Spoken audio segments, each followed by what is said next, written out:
Quando você fala de vacina, o problema é que você tem que ter uma vacina contra alguma coisa, não é genérica, não é uma vacina para câncer. Então, vamos fazer uma vacina que vai atuar sobre um tipo específico de processo que leva à formação do câncer. Isso certamente surgirá nos próximos anos, mas a solução é um conjunto de tratamentos, porque é um conjunto de doenças, né? Não é uma doença só. A primeira quimioterapia foi desenvolvida durante a Segunda Guerra Mundial, baseado na avaliação de soldados que tinham sido expostos a gás mostarda, e se notou que eles tinham uma redução importante do sistema de defesa. Falei, pô, se a gente usar isso então num paciente que tem sistema de defesa demais, tem um linfoma. Quando um médico ele se formava na década de 50 do século passado, ele podia esperar que aquela quantia de conhecimento que ele recebeu dobraria em 50 anos. Provavelmente viver a sua vida profissional inteira baseado no que ele aprendeu na faculdade. Hoje, o conhecimento médico dobra em 6 meses ou menos.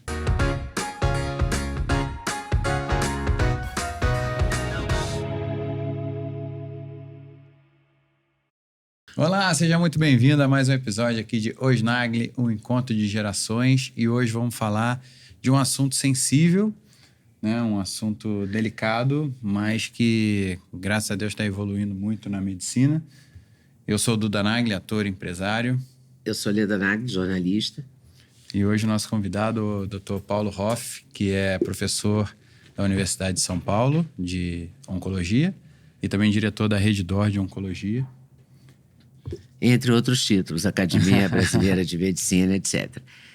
E eu acho que a pergunta que não quer calar é: o câncer tem aumentado? O número de pessoas com câncer tem aumentado? Ou a gente é que fica sabendo mais e ele está mais controlado, então as pessoas duram mais? Essa é uma pergunta super importante, né, Leda? Primeiro, muito obrigado por me receber aqui, mas essa talvez seja a pergunta que está na cabeça de todo mundo, né? É verdade que nós estamos diagnosticando mais casos. Antigamente, as pessoas, às vezes, até faleciam de causas desconhecidas e na realidade, podia ter aí um câncer escondido. Mas, infelizmente, a incidência vem aumentando, sim. E no mundo todo, Leda, o que preocupa, inclusive, a Organização Mundial de Saúde, porque este aumento ele é mais importante nos países em desenvolvimento do que nos países já desenvolvidos, né, mais avançados, o que põe bastante estresse nos sistemas de saúde que ainda estão em formação. Então, é verdade, nós infelizmente temos um aumento e com certas particularidades, né, Leda? Por exemplo, um aumento que já se suspeitava, mas agora está confirmadíssimo na incidência de diversos tipos de câncer em jovens. O que nós chamamos de jovens neste caso? Pessoas com menos de 50 anos. O câncer é naturalmente uma doença da pessoa com mais idade, porque leva mais tempo para as células se transformarem, sair de uma célula normal para uma célula cancerosa. E continua sendo assim. A maior parte dos pacientes com câncer tem uma idade um pouco mais avançada. Mas nós começamos a ver, aproximadamente uns 15, 20 anos atrás, uma tendência de encontrarmos mais pacientes jovens nos nossos consultórios, particularmente câncer de mama e câncer de intestino, e essa tendência vem se confirmando. E agora é já provado por diversos estudos que nos últimos 20 anos houve um aumento significativo na incidência de câncer em pessoas mais jovens. Ainda é mais prevalente, mais frequente em pessoas mais idosas, mas deixou de ser uma doença do idoso. Hoje afeta várias faixas etárias, né? E tem uma explicação? Então, tem várias explicações. Várias explicações, mas essa é uma pergunta importantíssima. Tem aqueles culpados mais comuns que a gente costuma, os suspeitos usuais, então obesidade, sedentarismo, uma dieta que não tenha muita fibra, uma dieta mais rica em produtos ultraprocessados, mas tem outros fatores que estão sendo descobertos agora. Por exemplo, houve um trabalho, inclusive com participação de investigadores brasileiros, que demonstrou que, para o caso do câncer de colo, bactérias presentes no intestino de pessoas jovens podem estar influenciando na formação do câncer 20 ou 30 anos depois. Uma coisa absolutamente nova, né? Mas como assim? Perigosa, né? Mas a bactéria presente no organismo do... Então, isso é uma das novidades da medicina atual, é que nós estamos começando a entender que as bactérias que habitam o nosso organismo, particularmente no intestino, afetam de uma maneira muito importante a nossa saúde. O a microbioma curto, mesmo, médio assim. e longo prazo, exatamente. Então, disbioses, que são alterações na composição normal da flora, parecem estar associadas em diversos problemas, inclusive até psiquiátricos. Então, o câncer não é diferente. Existem algumas bactérias que parecem produzir certas toxinas que, expondo o intestino a longo prazo, estão associadas à formação do câncer. Hoje nós temos uma evidência se tornando bastante sólida em câncer de intestino, mas isso pode eventualmente ser demonstrado em outros tumores. Mas não acho que é só esta a causa. De novo, é multifatorial, né? Eu vi agora, viralizou essa semana também, mais uma vez, falando dos perigos dos enxaguantes bucais. Muito se falou também do triclosan, né, desses sabonetes que matam bactéria, até de item de limpeza de casa, que acaba, tem essa coisa bactericida, mas que também estimula a proliferação de superbactérias. Você tem uma situação... E, de novo, é importante nós não generalizarmos, né? Porque senão a pessoa fica achando que não pode usar nenhum enxaguante bucal, nada, e não é bem assim. Mas a verdade é que aqueles produtos que têm uma ação antibactericida forte podem alterar a composição normal da flora. E nem toda bactéria é maligna, né? Nem toda bactéria é nociva. Maligna é um mau termo. Algumas bactérias são muito benéficas para a nossa saúde. Nós precisamos ter bactérias. Aliás, é um número, Leda, que nem todo mundo tem na cabeça. Nós temos mais bactérias dentro de nós do que células normais. 10 vezes mais, né? É impressionante. Então, isso realmente pode ser alterado com o uso dessas substâncias que são muito poderosas, como bactericidas, e nem sempre a nova flora vai ser tão benéfica como era a original. Então, há que se usar com cuidado, né? E suplementação com probiótico pode ajudar? Existe uma corrente que defende que sim, e uma flora variada parece ser bastante benéfica. O problema é que algumas vezes, quando você usa o probiótico, você pode concentrar num probiótico só, numa cepa apenas de não tem 20 milhões de não sei o quê, tem 40 milhões. Mas quando você olha os nomes, tem 20 milhões de precursores, mas de poucas cepas do mesmo organismo. E a variedade parece ser importante. Então, tem alguns dados, por exemplo, e isso é impressionante. Você tem alguns estudos que mostram que certos pacientes que teriam benefício de imunoterapia fazem o tratamento e não tem resposta. A imunoterapia não funciona para eles. Aí você pega fezes de um paciente que fez imunoterapia e que teve uma resposta. Prepara isso e faz um transplante de fezes para aquele paciente que não teve o benefício do tratamento. E muitos desses pacientes, após o transplante de fezes, começam a ter benefício da imunoterapia, mostrando o impacto da biota, né, intestinal na resposta a um tratamento oncológico. Olha que coisa. Que coisa impressionante. E como é que é feito um transplante de fezes? Assim, como ele é feito na prática? Tem várias maneiras em que ele é feito. Obviamente que é algo que mexe com a cabeça das pessoas, mas tem todo um preparo especial para ser feito. Com a colocação. Assim, né? Não é. Com a colocação das fezes. Outra coisa é que você tem que selecionar muito bem o doador, e é feito em situações muito peculiares. O transplante de fezes está sendo feito experimentalmente nestes casos para tentar melhorar a resposta de alguns tipos de tratamento, e ele é feito em algumas situações em que há um acometimento do intestino por certas infecções muito resistentes, e você traz então uma outra biota de um doador para repor e enfrentar essa infecção. Mas é através de uma cirurgia? Não é cirurgia, não é feito. Tá. É feito normalmente... O transplante a gente já imagina uma cirurgia, né? É feito por um preparo do material e ele é instilado no intestino. O câncer, durante muito tempo, não se falava nem câncer, né? Falava aquela doença. Eu tenho algumas tias que ainda tratam dessa maneira. Tratam dessa maneira. É muito, muito comum, assim. E dizia-se assim, por exemplo, a pessoa fuma, tem câncer de pulmão. Eu sei que é muito prevalente em quem fuma. E também o câncer de bexiga é muito prevalente em quem fumou, né? Ou fuma. Mas não é tão rígido, porque eu tive uma tia, quando eu era pequena, que morreu de câncer de pulmão, nunca fumou nenhum cigarro. Tem vários aspectos importantes desse seu comentário, Leda. Então, primeiro, isso é fundamental. O câncer não é uma doença. O câncer de pulmão não é uma doença. No pulmão, você tem diversas patologias que se comportam desta maneira: proliferação descontrolada de células, invasão de tecidos, formação de metástases, mas cuja origem molecular, o que levou à transformação de uma célula normal numa célula cancerosa, é diferente. Então, a evolução do quadro é distinto e o tratamento será distinto. Tendo dito isso, durante muito tempo, houve uma prevalência, um consumo excessivo de tabaco.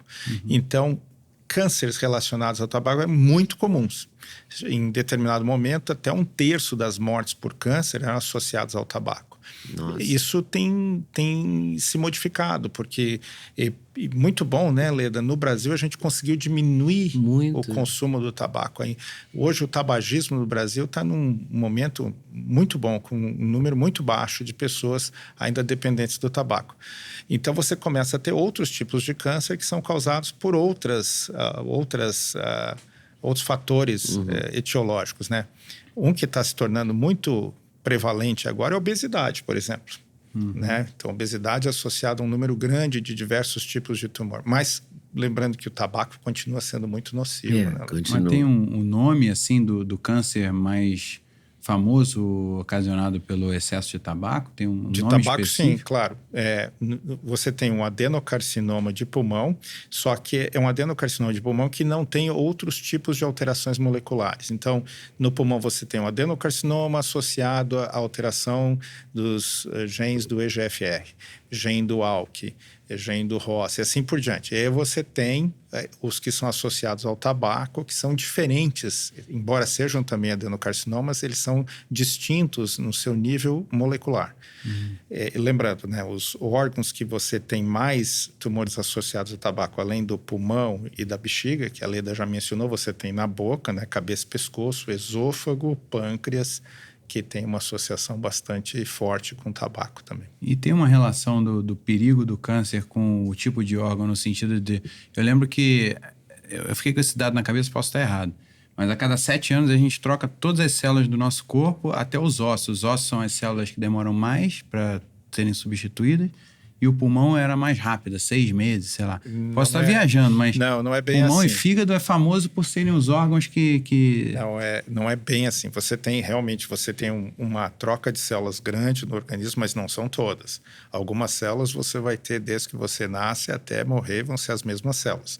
Células que não se repõem, as clássicas, por exemplo, são os neurônios. Né? Mas mesmo assim, você não troca 100% das células dos ossos ou do fígado neste tempo. Infelizmente, não é bem assim. Mas tem a ver o perigo da renovação celular com o câncer? Quando ela é anormal, quando ela é patológica. Então, por dar um exemplo, existem certas situações em que você tem feridas crônicas, em que você tem uma troca de células muito grande e que não era programado. Nessas situações, você pode ter formação de tumores. Então, por exemplo, pacientes com escaras, pacientes que ficam muito tempo deitados no hospital. Muito tempo deitado na cama, se tornou paralisado por algum acidente, etc. Essas pessoas com essa escara por muito tempo podem vir a desenvolver um tumor na escara, mas são situações mais incomuns, um atrito, né? Pelo atrito exacerbado na pele. Exato, isso pode ter. Mas, normalmente, o câncer ele surge em outras situações, né? Não necessariamente associados a esse atrito, a essa troca de células. Eu sei que parece que a gente fica lendo muita coisa também, né? Muita gente jovem com câncer. Mas tem mesmo, né? Muita gente, a gente tem lido, a gente tem casos muito famosos, tipo Preta Gil, e a própria Ana Furtado teve câncer de pulmão. De pulmão, não, de mama. Fabiana Justus, né? Fabiana Justus. É real, o aumento da incidência no jovem é real. Ainda é uma minoria em relação ao todo, mas dependendo do tumor, o aumento nas últimas 2 décadas em pacientes mais jovens foi de 40% a 70% de aumento na incidência. É muito, né? É bastante. E a medicina evoluiu assim, nessa mesma proporção para zerar ou para Então, controlar o câncer. Eu sempre falo esse número e às vezes as pessoas ficam até um pouco curiosas de como isso está acontecendo. Tem duas frentes, né? Em relação ao tratamento do câncer. Você tem a prevenção, e essa nós precisamos continuar melhorando para evitar que o câncer se forme. Aquela história de o melhor tratamento é a prevenção, aquele funciona mesmo. Então, não fumar, não beber em excesso, fazer exercício físico, atividade física, ter uma dieta saudável, tomar suas vacinas, evitar a exposição ao sol, sem proteção naqueles horários de pico da exposição solar. Tudo isso ajuda a reduzir a incidência. E depois tem em relação ao tratamento. Aí no tratamento tem uma nova bifurcação, né, Leda? Você tem a questão do tratamento precoce, ou seja, quando você detecta o câncer no estágio inicial, você tem mais probabilidade de cura do que quando ele já está com metástase, no estado mais avançado. Mas aí a boa notícia é que é possível se reduzir, sim, a mortalidade por câncer. Nos Estados Unidos, desde os anos 90, a mortalidade, veja, não estou falando da incidência, o número de casos continua aumentando, mas a mortalidade cai 2% ao ano. Aí você pensa assim, 2% não é muito, Paulo, mas componha 2% sobre 30 anos. Sim. É quase metade dos casos que morreriam não morre mais. Então, hoje se diz que um indivíduo que tem um câncer detectado nos Estados Unidos tem até 70% de probabilidade de cura. É claro, a gente fica muito triste pelos 30% que não consegue. Sim, e no quando Brasil? eu era criança era muito pior, né? Isso aí há 20 anos atrás. Era quase que uma sentença de morte. E no Brasil a gente evoluiu também. Pois no Brasil a gente evoluiu. Depende da região, depende do recurso econômico das etc. pessoas. Mas de 50% a 60% dos pacientes no Brasil se curam. Então, estamos melhorando, há espaço para melhorar. E aí, essa questão, né, Leda? Você é um gestor público, onde você teria que fazer um investimento ou botar um pouco de foco? Eu acho que é diagnóstico precoce e tratamento das lesões iniciais, que é onde você tem o maior retorno. É claro, sem deixar de prestar atenção nos pacientes com doença mais avançada. Mas como saúde pública, é muito importante a gente dar um acesso mais rápido para os tratamentos, né? A campanha de prevenção ao câncer de mama foi muito bem sucedida no Brasil, muito, né? Porque eu lembro que a propaganda foi muito bem feita em relação... A gente costuma olhar o que não dá certo, temos que olhar o que dá certo também. As campanhas de prevenção do câncer de mama estão indo bem, e a campanha antitabagista no Brasil foi um grande sucesso, talvez acho que o maior sucesso no mundo em termos de redução da incidência do tabagismo, né, do uso do tabaco. E tem algumas coisas que nós precisamos melhorar. Por exemplo, no Brasil nós sempre fomos famosos por ter um programa de vacinação eficiente. E as pessoas sempre falam, gostaríamos de ter uma vacina contra o câncer, né? Bom, um câncer muito comum no Brasil é o câncer associado ao vírus do HPV, o papilomavírus. Nós temos a vacina para evitar o papilomavírus e ela não tem sido usada por todos. Ela não pegou. A partir de quantos anos? Uma coisa estranha. Ela é mais eficiente quando é dada ao adolescente. Tanto menino quanto menina. Está disponível gratuitamente no SUS, mas muitas famílias ficam relutantes em fazer. Há um preconceito, desde que ela foi lançada, que eu faço entrevistas sobre isso, e trabalhando nessa mesma tecla. Vacine-se, é possível. E as pessoas, eu não sei, ela não pegou. Não pegou mesmo. Não pegou. No Brasil não funcionou. Atrelada a um conceito assim na cultura de promiscuidade. É isso. É uma coisa assim estranha. E a verdade é que é muito comum o HPV. Eu acho que nós temos que dissociar isso da questão da promiscuidade. Você vacinar a sua filha ou seu filho não quer dizer que você está estimulando nada, você só está assegurando a saúde a longo prazo. Porque nós imaginamos o HPV como sendo importante na geração do câncer do colo uterino, e que ficou famoso. Mas não é só por isso, só aí. O câncer de canal anal, que afeta homens e mulheres, está associado à exposição ao HPV. E o câncer de cabeça e pescoço no Brasil, cada vez mais, como nós diminuímos o tabaco, antes era a principal causa, era o tabaco e o álcool, como se diminuiu a exposição ao tabaco e ao álcool, agora uma das principais causas do câncer de cabeça e pescoço é o HPV. Então, a vacina do HPV evita vários tipos diferentes de câncer, sem falar, inclusive, o câncer de pênis, né? Que não é muito comum, mas também é um problema. Existe. É como você falou de quando o paciente fica muito tempo deitado, também por causa das feridas, que é a doença... Acarreta? Quando você está... Aí é uma situação diferente. O paciente que tem uma ferida crônica, e eu usei este exemplo... E naturalmente que hoje se faz o possível para que o paciente acamado não tenha esse tipo de ferida crônica, até para evitar essa e outras complicações. Quando você tem uma troca contínua e exposição contínua do tecido que não deveria estar exposto ao atrito, etc., e você gera um estímulo que pode, por inflamação, etc., levar à formação do tumor. Mas aí não é viral. O HPV também é por causa dessas feridas ou não? Não. O HPV, ele altera o DNA da célula e causa tumor. Tem múltiplos tipos de HPV, né? Alguns causam as feridas de doença sexualmente transmitida, outros não, e outros causam câncer. Tem 2 tipos, especialmente, que causam os cânceres. O câncer mais prevalente nas mulheres ainda é o câncer de mama? E cada vez mais comum, né, Leda? Porque a incidência vem aumentando e, como a gente comentou, especialmente mulheres jovens. Tanto que a recomendação, até pouco tempo atrás, é que as mulheres começassem a prevenção aos 50 anos. Agora, nós estamos recomendando que essa prevenção comece aos 40 anos. Com a mamografia? Com a mamografia e com o exame de mama anual, porque realmente começamos a ver uma incidência maior nesta idade. Por que não fazer antes, né? Se você tem jovens... Mas às vezes aparece alguma legislação, alguma regra que é proibida a mamografia, ou que a mamografia não pode ser feita pelo SUS. A discussão, não aparece alguma coisa assim? Tem alguma coisa, mas a discussão é a seguinte: a idade do início de um programa de prevenção, de um exame de rastreio, tem que ser um que permita que você diagnostique casos com poucos casos falsos positivos ou falsos negativos.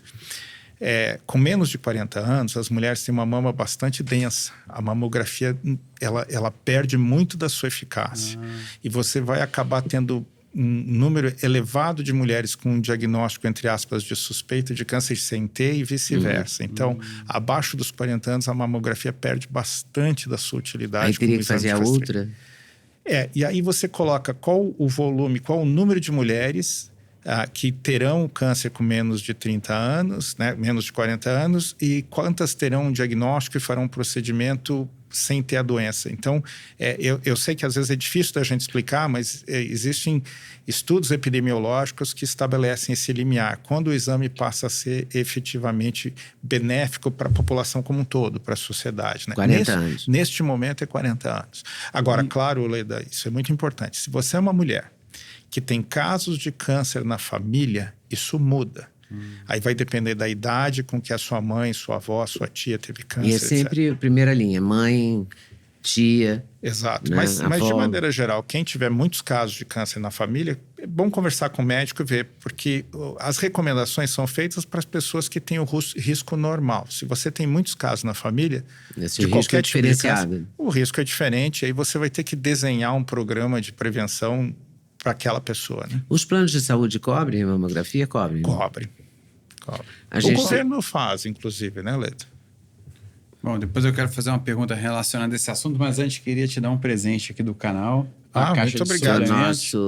O nosso patrocinador é a Doctors First, que é a fabricante desses suplementos, que tem, enfim, vários suplementos, magnésio, ômega 3, cúrcuma, etc. Coenzima Q10, whey protein, creatina, tudo isso. balinhas vitamínicas. Pode botar essa caixa mais para lá, que depois alguém pega a caixa e não fica te atrapalhando. E que a gente também acredita que os suplementos podem ser aliados para a gente construir saúde. E, aliás, o link está aqui. Junto com uma boa alimentação, exercício, sol, etc. Sim, o link está aqui na descrição, no QR Code também na tela. E além das promoções que estiverem rolando no site oficial da Doctors First, mais 5% de desconto com o cupom LEDA5. Ou DUDA5, você decide. Só para retomar esse assunto do câncer de mama... Eu queria fazer uma pergunta também relacionada a isso, logo na sequência da sua. Pode fazer. Não, qual que é o protocolo para não ter falso positivo? Sei lá, digamos, a mulher tem menos de 40 anos, no caso, fez uma mamografia... Apareceu um indício que pode ser câncer. Aí qual que é a confirmação? Qual que é o protocolo a partir do primeiro... Vai depender de cada caso e do grau de suspeita. Se você tiver uma mulher com 30 anos, tem um nódulo, palpável. O exame físico sempre é muito importante. E aí faz uma mamografia, mostra calcificações anormais, você tem que ir direto para a biópsia. Agora, às vezes é outro tipo de situação. Então, aí cada caso é um caso, sabe? Não é algo que possa ser generalizado. E quando você faz plástica, por exemplo, aparecem umas cicatrizes, a mama mais densa. E aí suspeita-se de... E aí faz a biópsia, não é nada, graças a Deus. Graças a Deus, muitas vezes, né? Você tem uma classificação que chama-se BIRADS, que vai aumentando e vai dando, vamos dizer assim, uma perspectiva do risco daquela lesão visível ser ou não ser câncer. E aí vai variar de paciente para paciente, mas a idade da paciente influencia realmente na leitura do exame, né? E no caso dos homens, é o câncer de próstata? O câncer de próstata é muito, muito comum. Inclusive, se você olhar os números, todo ano há uma disputa de qual será o câncer mais comum entre todos, se é o de próstata ou de mama, que é tantos casos de próstata que compete até para ser mais que o de mama e vice-versa. Agora, só fazer um pequeno à parte, porque lembrar que o câncer mais comum de todos é o de pele. É porque é o maior órgão do corpo. E no Brasil nós temos uma exposição solar nem sempre protegida e às vezes em horários de pico, e você acaba tendo muitos tumores de pele. Para nossa sorte, você tem os tumores de pele que são melanomas, que são raros e muito agressivos, e você tem o câncer de pele, que é o não melanoma, que é o mais comum, e esse é mais facilmente tratável. Então, a maior parte desses pacientes será curada. A vasta maioria desses pacientes será curada. Por isso que a gente acaba até nem considerando, né?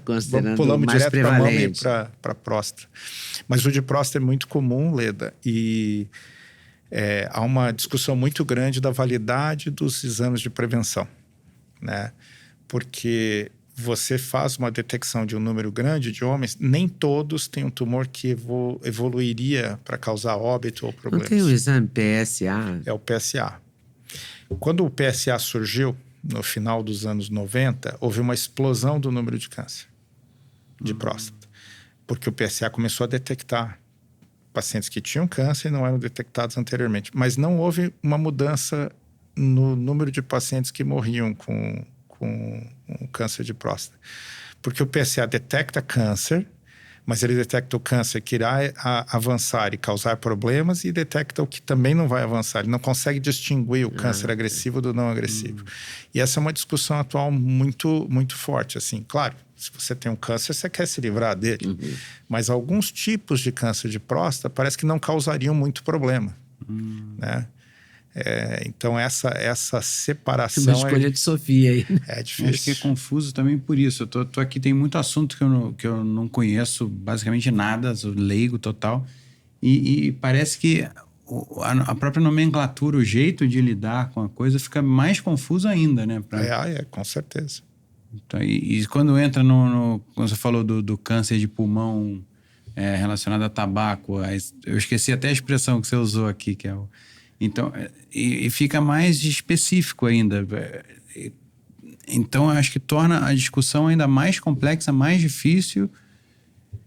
Eu tenho um paciente inteligentíssimo e ele me mandou uma mensagem ontem. Eu vou dividir com você só porque entra nesse sentido. Ele tem um tumor que nós acompanhamos juntos e ele gosta muito da questão de inteligência artificial, etc. Então, ele colocou o caso dele no chat GPT. Não foi chat, ele usou uma outra ferramenta, Cloud, até mais sofisticada. Mas ele usou nessa ferramenta, colocou o caso e recebeu uma resposta. E a resposta, assim, é páginas, né? Aí ele falou, agora eu entendi por que é tão complexo para os oncologistas fazer uma recomendação. Porque realmente é muita informação. Quando um médico ele se formava na década de 50 do século passado, ele podia esperar, ou antecipava, que aquela quantia de conhecimento que ele recebeu dobraria em 50 anos. Então, tranquilo. Ele ia provavelmente viver a sua vida profissional inteira baseado no que ele aprendeu na faculdade. Hoje, o conhecimento médico dobra em 6 meses ou menos. Nossa. Então, o médico que para de se atualizar, que para de estudar, ele tem uma dificuldade enorme de acompanhar o que está acontecendo. E mais, você tem muita dificuldade de acompanhar todos os setores, né? Tanto que nos maiores serviços a gente tenta ter especialistas em cada área. Não é bom ter um generalista? O generalista tem o seu valor, claro, mas com tanta informação sofisticada para cada área específica, às vezes é bom ter pessoas que se dedicam muito, porque é muita informação. E vários avanços, né? Vários. E avanços bons, né, Leda? Rapidamente está mudando completamente o panorama, mesmo para aqueles pacientes que não são curados, né? E as expectativas de vida estão se prolongando, a qualidade de vida está melhorando. Então, certamente... E acho que os tratamentos também, porque eu tenho uma amiga que teve câncer e o marido falou, vamos para os Estados Unidos, tem muito recurso, vamos para os Estados Unidos e tal. E aí o médico convenceu ela a não ir, porque os tratamentos aqui no Brasil estão par e passo com os americanos. Isso é real? É real. Eu cheguei nos Estados Unidos, fiz meu treinamento lá em 1990, Leda. Eu me lembro que quando eu entrei no hospital universitário, foi uma sensação bem diferente, porque havia muita coisa diferente do que nós fazíamos aqui na época. Hoje você não tem mais essa sensação. Os grandes hospitais brasileiros, estão muito bem equipados e nós temos acesso hoje muito rápido à informação. A internet democratizou a informação no mundo. Então, acho que sim. Acho que hoje, no geral, o que é padrão, a gente consegue fazer no Brasil com muita qualidade. E os congressos também, né? Sim, muita informação. Os congressos, as revistas científicas, tudo isso evoluiu. Exato. E como é que é, na perspectiva de diretor de oncologia da Rede D'Or, como é que é feita essa parte? Você tem um papel de ser um maestro ali, né? De reger essa orquestra ali dos especialistas, no caso do paciente com câncer. Como é que funciona essa interação? E nós montamos uma estratégia. Hoje nós temos um grupo de quase 500 oncologistas na Rede D'Or, então muito grande, distribuídos em 14 estados. E nós temos grupos de trabalho com médicos, então lideranças de cada área, como eu expliquei, então, nós temos as lideranças de pulmão, lideranças de intestino, lideranças de próstata, assim por diante. E nós fazemos reuniões periódicas onde é discutida a literatura e feito ajustes nos nossos protocolos. Então, nós tentamos harmonizar o que é possível. Claro que a medicina tem muita individualização depois, mas a espinha dorsal pode ser harmonizada, é o que a gente tenta fazer. E nós trabalhamos muito com a atualização dos nossos médicos e com discussões frequentes. Nós temos tumor boards, que são oportunidades para os médicos discutirem com outros colegas casos mais complexos todos os dias. Segunda a sexta, nós temos vários períodos em que temos separado o tempo para ver discussão a nível nacional de casos complexos, para que haja uma uniformidade e que o paciente possa se beneficiar do conhecimento de todos, né? E uma coisa que no Brasil destaca-se muito nessa parte da hospitalidade, a parte de humana, assim, de relacionamento com o paciente, né?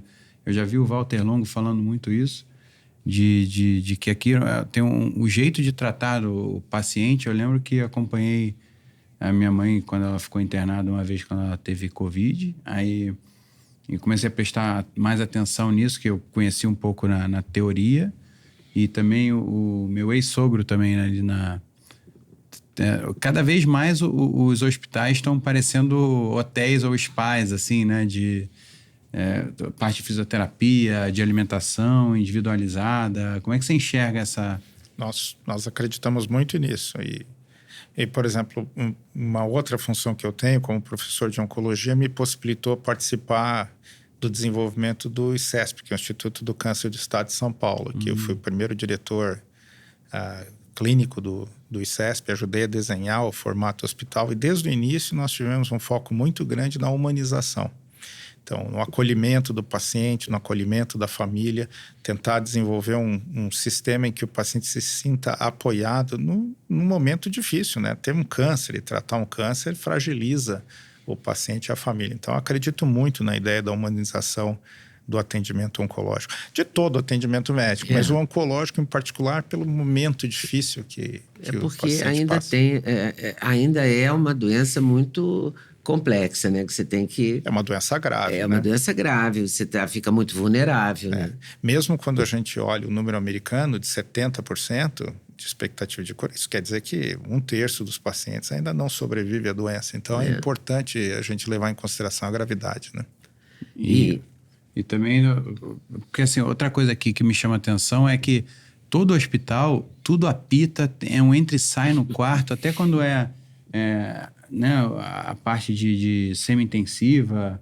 E eu, como acompanhante, a minha saúde despencou só de eu ficar uma semana do lado acompanhando. Então, imagino para o paciente, imagino para as pessoas que trabalham ali.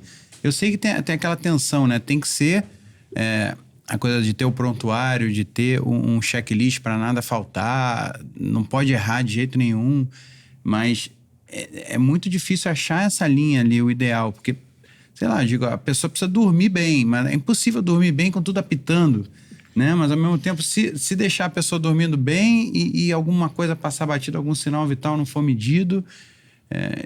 né? É um fio muito tensão. tênue, né? Entre... nessa administração aí, né? Por exemplo, a gente passou pelo câncer de pele. O câncer de pele, eu queria falar também do câncer de medula, sabe? Tá. Porque ele teve uma divulgação muito... Porque cada vez que uma pessoa famosa ou uma pessoa que tem algum nível de influência tem uma doença, a coisa cresce, né? As notícias, os sites de fofoca, todo mundo se mete. Né? E com isso você recebe um monte de informação que você nem estava pensando em receber, né? Com as redes sociais a pessoa fala da cama, né? Eu estou assim. Eu estou assim, vou fazer isso e tal. Agora, acompanhando nesse momento o Rodrigo Constantino e a Fabiana Justus, que são câncer de medula, ele tratando nos Estados Unidos e ela tratando aqui. Ela parece que zerou, né? Não é minha paciente, então eu não poderia fazer comentários. Não poderia falar, né? Mas pelo que eu vi, pelo que eu li, pelo que eu vejo, vi a mãe delas postando e tal, e o próprio Justus e tal, a gente imagina que ela deu a volta por cima e tomara que sim. Estamos torcendo por ela, né? Vamos torcer, claro. Mas há pessoas que, um médico, por exemplo, que era marido da Silvia Popovic, o Marcelo, né? Ele fez o transplante e depois não teve a pega, né? Isso. Bom, é que, na realidade... O caso do Constantino é o caso da pega, do Rodrigo Constantino, jornalista. A medula é a fábrica do sangue. Ela está distribuída dentro de diversos nossos ossos. Crianças têm um pouco mais, no adulto vai reduzindo um pouco, né? E você faz o transplante de medula em algumas situações em que você quer limpar esse sangue por alguma razão. Normalmente é uma leucemia ou algum tipo grave de linfoma, que também tem células do sangue, os linfócitos, né? E aí você quer substituir ou pela medula do próprio paciente que foi preparada e retorna, ou de outra pessoa, né? Trocando o sistema imune e a fábrica do outro. O transplante de medula é algo relativamente recente na medicina, né? Ele começou mesmo com força no final do século passado. E hoje é um tratamento muito comum até nestas situações. E para nossa felicidade, os resultados cada vez melhores. Então, as pessoas estão conseguindo realmente curas com o transplante. Agora, é um procedimento drástico, porque você tem que esvaziar a medula do indivíduo, né, do paciente, para poder trazer a outra, para pegar, como você diz, que a nova medula se instale e cresça naquela região. E esse período de troca deixa o paciente vulnerável, porque não está produzindo células de defesa, está produzindo... A imunidade vai lá para baixo, você tem riscos de infecções, etc. Então, mas hoje, para nossa felicidade, os transplantes estão cada vez mais eficientes, né? Infelizmente, às vezes não dão certo. Às vezes né? não dá certo. No caso do câncer de pele, é complicado porque depois do Covid, a gente aprendeu que tinha que tomar sol. Primeiro, os dermatologistas, nos anos 90, 2000 e pouco, pararam com isso, né? Para com sol imediatamente, protetor solar, ninguém toma sol, não sei o quê. Agora o sol voltou a ser uma palavra de ordem, né? A nova geração toma sol, se preocupa em tomar sol. Você precisa do sol, até porque nossa vitamina D vem da exposição solar e certamente o sol, na medida correta, ele é muito salutar. Agora, o sol deveria ser tomado naquelas horas bem cedo ou mais tarde. O sol que é mais perigoso é aquele sol ao redor do meio-dia, né? Aquele sol que queima. Que antigamente a gente ia à praia nesse horário. Exato. Não, quando a gente não sabia isso. E justamente aquele sol que te deixa vermelho, esse é ruim. Esse é um momento ruim, porque quando você está vermelho é que houve uma exposição, está inflamado, tem risco de formar células cancerosas a longo prazo, etc. Né? Então, sim, o sol é bom, mas aquele sol cedo, com parcimonia, né? E no restante do tempo, o filtro solar é muito recomendado. E qual que é o maior perigo? É o sol frequente da pessoa que, sei lá, trabalha exposto ao sol? Ou esse é o também... menos perigoso.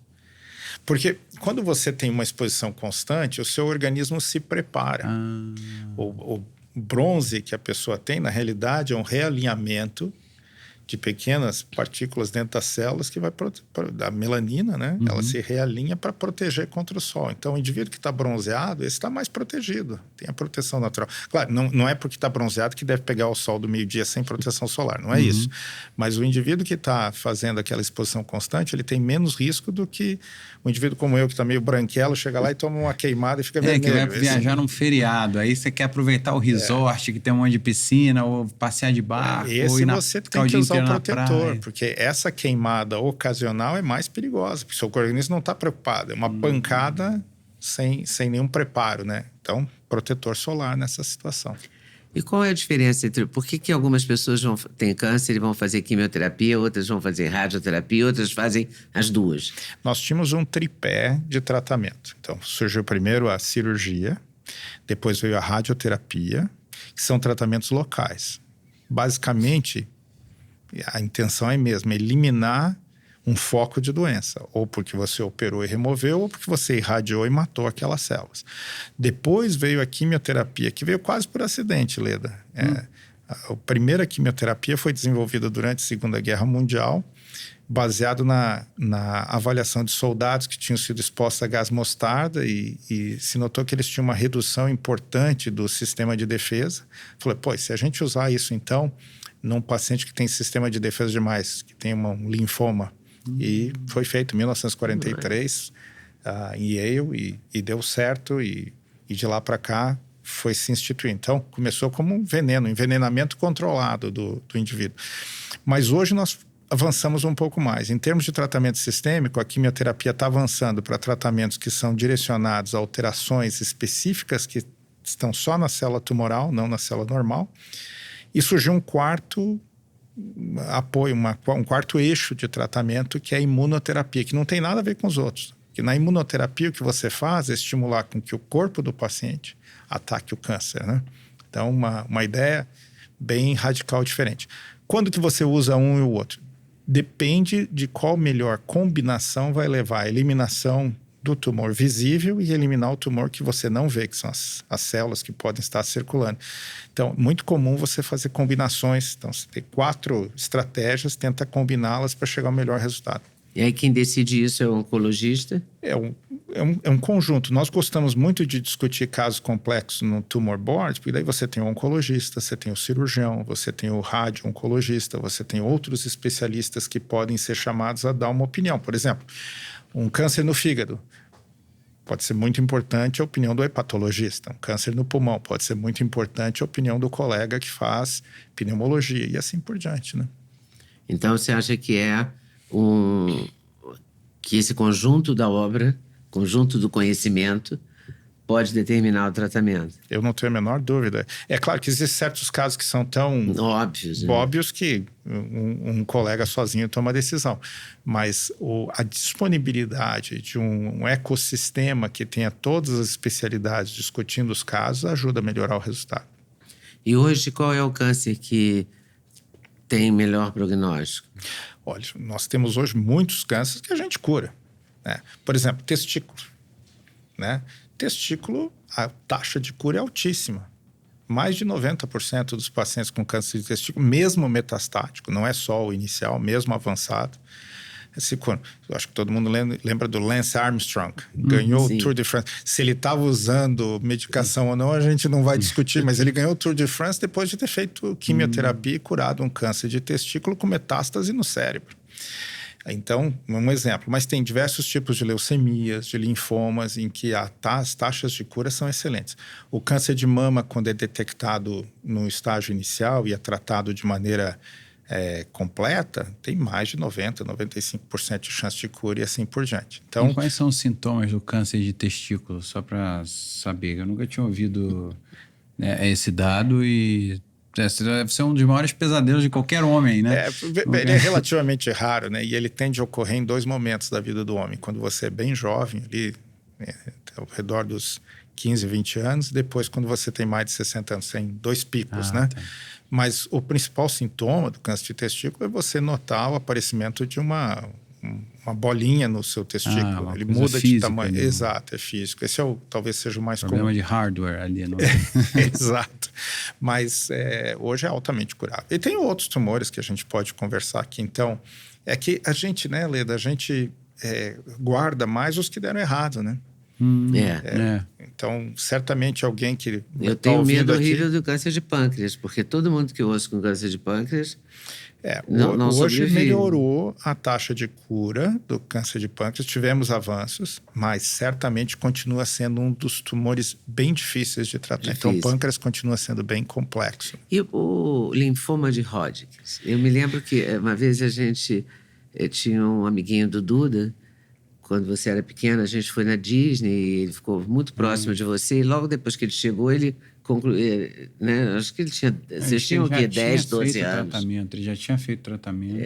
E eu me lembro dele contando, sabe, as dificuldades ele se recuperando dele. E isso me impactou muito na época, porque ele era muito menino, assim, para ter...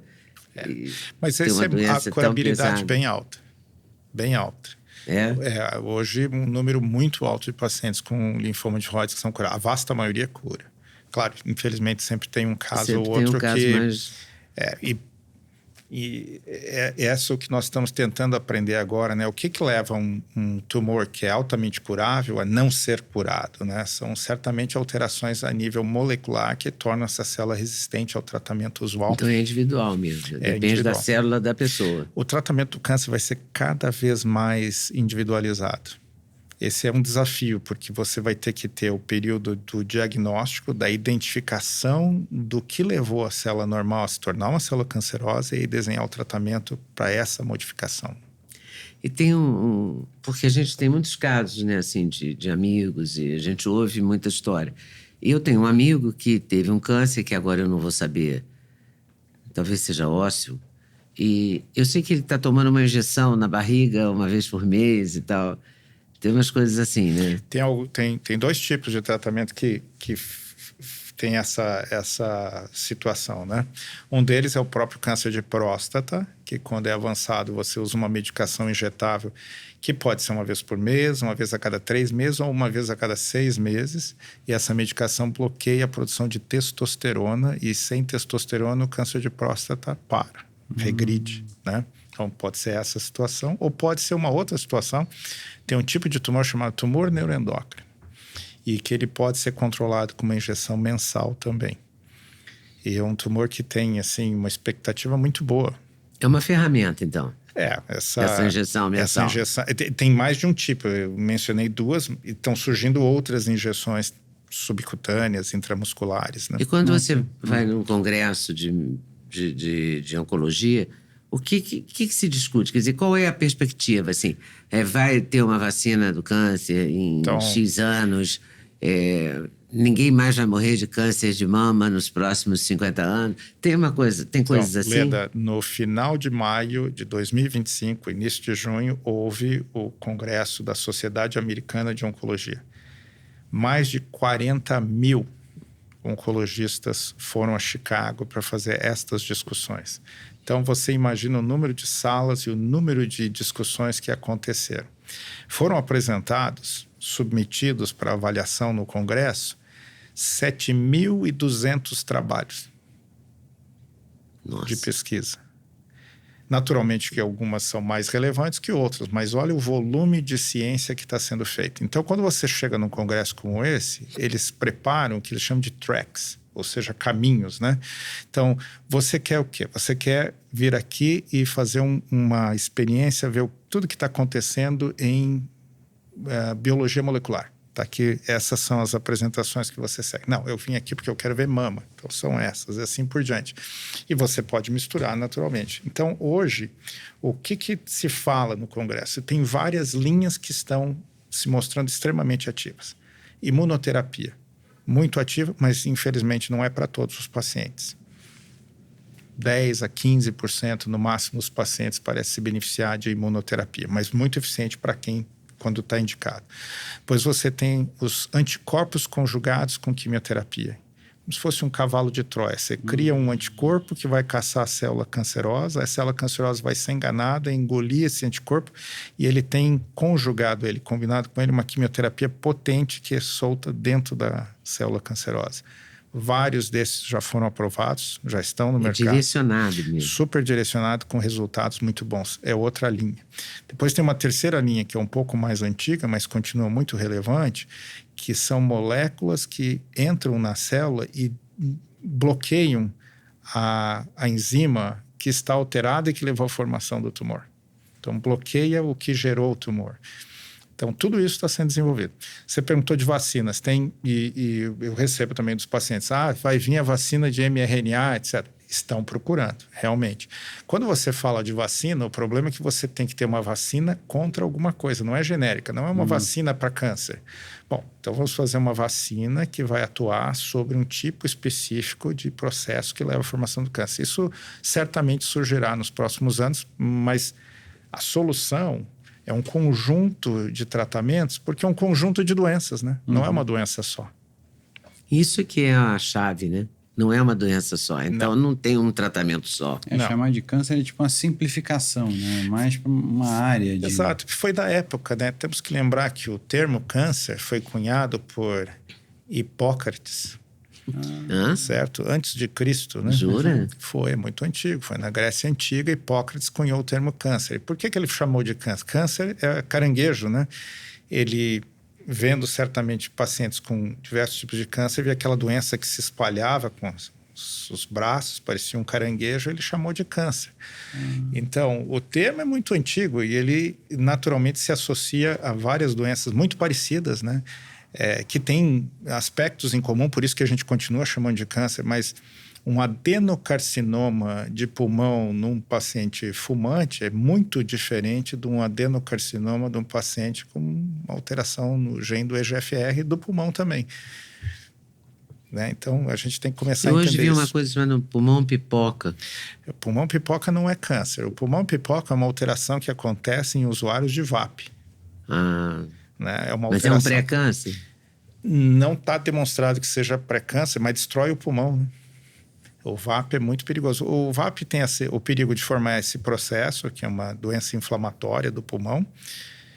E para nós, oncologistas, nos preocupa ele ser uma porta de entrada para o tabaco. As pessoas falam, não, o VAP é um jeito de usar a nicotina sem o risco do tabaco. Limpamos o cigarro. Mas a verdade é que o indivíduo começa com o VAP e termina no cigarro. Né? As drogas têm um papel importante no câncer? Cocaína, sei lá, maconha, o que mais? Além de cocaína, maconha, Veja, a cocaína não esteroide anabolizante. Bom, esteroide anabolizante não é necessariamente uma droga, mas está associado, quando uso em excesso, a certos tipos de tumores no fígado. Né? Então, tem alguns casos bem famosos que aconteceram aí de usuários de certos tipos de anabolizantes que tiveram problema no fígado. Mas a maconha é um aspecto interessante, porque, por um lado, quem fuma maconha fuma menos do que quem fuma cigarro em termos de volume. Você não fuma o mesmo número. Então, essa é uma parte boa. Mas a maconha tem uma série de produtos na queima da maconha que são cancerígenos. Então, o cigarro de maconha tem risco, sim, em relação ao câncer. Por ser menos utilizado em termos numéricos, talvez... porque ninguém fuma maconha o dia inteiro. Mas também teve o uso de cannabis medicinal justamente para minimizar, abrir o apetite do paciente que está fazendo quimioterapia. Isso foi usado como um cavalo de Troia também. A cannabis realmente tem alguns aspectos que são positivos. Esse aumento do apetite, ele existe e há uma seleção do composto ativo que é utilizado, sim. Então, o uso da cannabis pode melhorar náusea e apetite, isso é verdade. Mas não é sem que não risco. seja fumado, talvez outro veículo ou não. Nos Estados óleo, Unidos... Antigamente era o fumado mesmo. Não, deve ser o óleo, né? Que eu morei na Califórnia quando eles liberaram a cannabis e para uso continua liberado. medicinal. Né? Vários estados americanos foi liberado para esse uso medicinal. E veja, às vezes a gente tem que lembrar que o mundo não é dicotômico, né? Não é que a cannabis seja só boa ou só ruim. Ela tem alguns aspectos farmacológicos que são bons, mas ela tem riscos também, né? Especialmente quando fumar. Que imagino que o veículo, né, fumar, como método de ingestão ali da substância não seja o melhor meio, já que você está... Existem trabalhos mostrando... está aspirando um incêndio ali. Existem trabalhos mostrando que, por fumaça. exemplo, nós que moramos em São Paulo, uma grande cidade, aspiramos fumaça produzida por motores de combustão, isso afeta a nossa saúde. Então... Outro dia o otorrino que veio aqui falou muito do diesel, fumaça do diesel como sendo ainda mais tóxica. Exato. Então, você imaginar que qualquer produto que você vai usar como via de acesso e inalação de fumaça não deve ser bom, né? Mas as mães e as famílias que têm pessoas com epilepsia e com convulsões relatam que... Mas é o canabidiol. O canabidiol ajuda muito, em óleo, né? Eu não sou neurologista, Leda, mas eu ouço a mesma afirmação de muitas pessoas. Eu acho, de novo, que existe Tem um lado bom. Tem o seu lado em que a parte farmacológica pode ser útil em termos de farmacopeia. Eu acho que é importante a gente não ignorar isso. Mas tem, como você disse, tem maneiras de pegar o óleo ou então fazer a seleção em comprimidos. Tem outras maneiras de se utilizar. E tem por exemplo, essas academias de ginástica. Tem muita gente tomando bomba, que a gente fala, né? Tem um outro anabolizante que dizem que aumenta muito o risco de câncer, é o GH, que em tese ele é o hormônio do crescimento e ele estimularia o crescimento também das células cancerígenas. Isso faz sentido? Olha, faz. O GH é importantíssimo para nós todos, né? Ele nos ajuda a formar o corpo e ele tem uma ação muito importante. Se você tomar o GH, você vai sentir benefício. Senão as pessoas não usavam, né?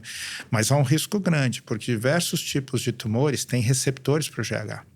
Então, você pode não só ter o risco de formação, mas de acelerar um tumor que esteja latente. Né? Hoje está muito claro que nós formamos tumores durante a vida. Nós formamos células cancerosas que desaparecem. O organismo consegue se livrar delas. Então, você usar um estimulante potente como o GH sem uma indicação clara te coloca num certo risco que tem que ser considerado antes de você usar. Né? Nos anos 2000, acho que foi na virada dos 2000, que se falou que o câncer de intestino seria o câncer daquela década. Então, ainda é um câncer muito prevalente? Então, esquecendo o tumor de pele, né? Vamos deixar isso de lado, a gente já explicou. Disparado. Ganha disparado. Aí você tem em mulheres, mama e intestino. Já é o segundo.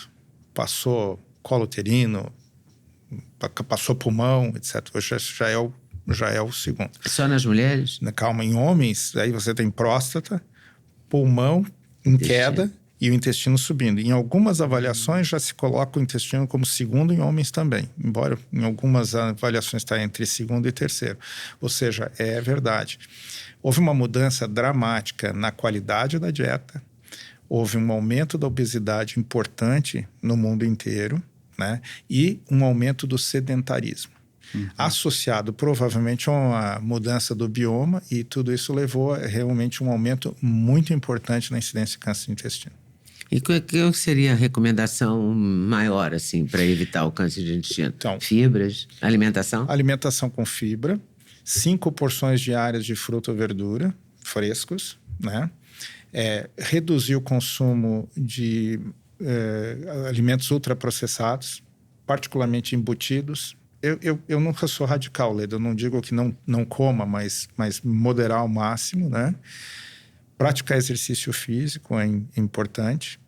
E para os que não têm um histórico familiar, começar a fazer a prevenção, o rastreamento aos 45 anos. O rastreamento pode ser feito com um teste de sangue oculto nas fezes anual, um jeito fácil e barato de se fazer, né? Não tem dificuldade. Mais barato que colonoscopia. A colonoscopia é o padrão ouro, né? O exame que você faz detecta as lesões pré-malignas, que são os pólipos e remove. Então, você não só vê se tem um câncer, mas você previne o câncer, tirando o pólipo. Mas não dá. Hoje, se você tentar fazer colonoscopia para todo mundo acima de 45 anos, você não terá nem médicos, nem infraestrutura. Impossível. Então, a gente tem que usar também o teste de sangue oculto nas fezes, que é barato, fácil. E aí você faz a colonoscopia em quem o teste for positivo. E aí uma coisa interessante, falando de novidades, né? Este ano foi aprovado um teste nos Estados Unidos, um teste de sangue. Você faz o teste, ele tem 85% de acurácia de dizer se você tem ou não tem câncer de intestino. Uau! Então, 85%? Ele mede uma substância no sangue chamada ctDNA e consegue determinar se você tem ou não tem câncer de cólon com alta eficácia. Não é 100% ainda. Mas 85%. Mas já faz uma triagem. Só por que nós não abandonamos o sangue oculto e a colonoscopia a favor deste teste? Porque o teste detecta quando você tem câncer de intestino. O teste de sangue oculto e a colonoscopia detectam se você tem o pólipo, que é pré-câncer. Então, é mais, vamos dizer, neste momento, ainda é mais recomendável você prevenir com essas ferramentas que nós já temos. Mas, pouco tempo atrás, a acurácia desse teste estava em 60%, já está em 85% e deve continuar melhorando, né? Nós vamos ter biópsia líquida para todos os tipos de câncer realmente importantes em termos de volume. Certamente veremos o teste de biópsia líquida em breve. E a gente consegue testar a microbiota para ver se está em dia, se tem algumas bactérias mais perigosas? Esses testes genéticos também ajudam? O teste genético, ele vai identificar as pessoas que têm uma propensão familiar, que hoje nós acreditamos que seja aí ao redor de, dependendo do estudo, de 15% a 30% dos casos. Então, sim, se você tem muitos casos na família, vale a pena fazer o teste familiar. E aí, o que você faz ser positivo? Bom, você faz um esquema de prevenção, né? Quanto à biota, praticamente todos os centros de pesquisa estão coletando material e fazendo análise. A verdade é que nós não sabemos ainda qual é a biota ideal. Nós já suspeitamos o que é deletério, que pode ser ruim, mas nós ainda não aprendemos qual é a mistura ideal. Você diria assim, poxa, doutor, quais são os suplementos que eu vou tomar que vai me dar uma biota ideal? Então, recomendação atual são as frutas e verduras e fibras, que parece que se você comer isso, você vai estimular a biota ideal. Né? Eu lembro uma vez... Esse, então, é o caminho.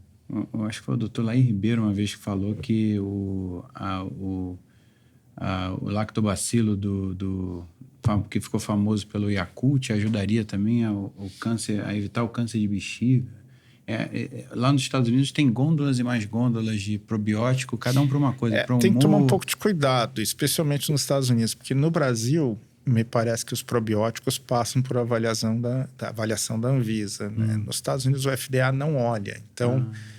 não olha? Não, o FDA não olha suplemento alimentar nos Estados Unidos, não é parte da sua responsabilidade. Então, o suplemento alimentar nos Estados Unidos... Tem lojas e lojas, gôndolas e gôndolas. É bem menos vistoriado do que aqui. Então é mais pelo cara surpresa, do pessoal, né? do marketing vai e cria ali o probiótico para um bom humor, probiótico para... Exato. E ninguém tem certeza se funciona, né? Exato. Veja, quando você tem, e na internet é muito comum sugestões de terapêuticas, etc. Às vezes tem alguma base, alguma coisa, alguma indicação, mas não que esteja aprovado. Hoje não existe uma flora ideal comprovada para nada, ainda. Isso ainda é um trabalho em evolução. O que os estudiosos do intestino, tipo o professor Murilo Pereira, fala é que você fazer uma boa alimentação e prestar atenção no formato do seu cocô. E tem uma ligação entre para você poder ver se as coisas estão indo bem e tal, mas não tem uma... Ainda não. Teremos. Eu acho que temos que aceitar, infelizmente, que ainda tem muitas perguntas a serem respondidas, mas a boa notícia, como eu disse, é que nosso volume de conhecimento tem aumentado rapidamente. Porque as consequências de uma quimioterapia, a gente vê que evoluiu bastante, né? Tem até um capacete que algumas mulheres usam, algumas odeiam.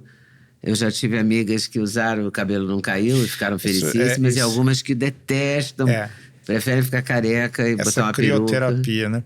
Realmente funciona. O capacete, ele reduz a temperatura do couro cabeludo a menos 20 graus. Quando você faz isso, você tem uma contração dos vasos.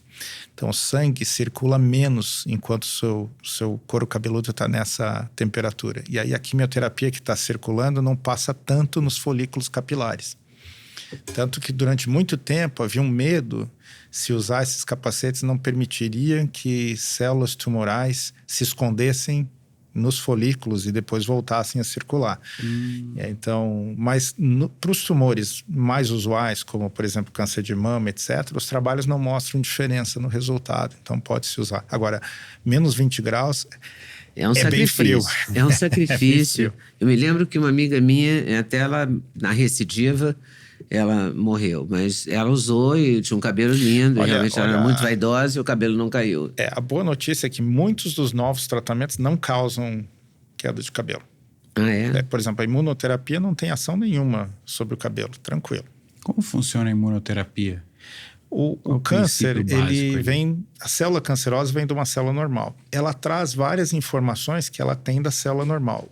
Entre elas, informações de como se apresentar ao seu sistema imune como sendo normal, né? Como sendo algo que deveria estar ali presente. Então, a célula de defesa se aproxima e não consegue identificar essa célula tumoral como sendo ruim e aí não a destrói.